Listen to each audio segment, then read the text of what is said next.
In this context, I would like to share with you our disappointment at the attitude of some of the European governments toward the peace process. It was saddening and surprising to find out that a large number of European governments did not welcome the peace treaty.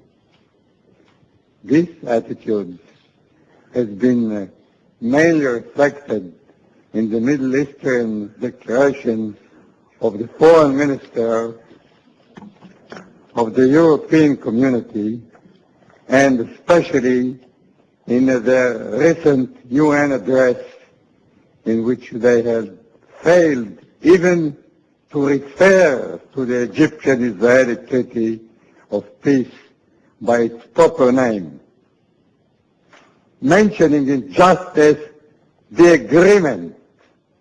Mr. President, the campaign against the peace process currently taking place in the Middle East has been combined with vast propaganda activities to legitimate in the international arena about the PLO. Moreover, we are now often being asked to deal with the organization, unfortunately, who advocates this misunderstand its real nature. Europe, especially because of its historical experience, should be aware of the fact that vicious ideology can take over practical politics, and that ignoring the murder of civilian population has its moral and practical results in every society. Let us do our utmost to prevent it. Israeli soldiers will be stationing inside the area, but along the border too, on the river of Jordan. So the starting position of our negotiation with Jordan after 6 years about a permanent boundary would be when our soldiers would be stationing on the border on the river Jordan there. And from that position we should negotiate with Jordan.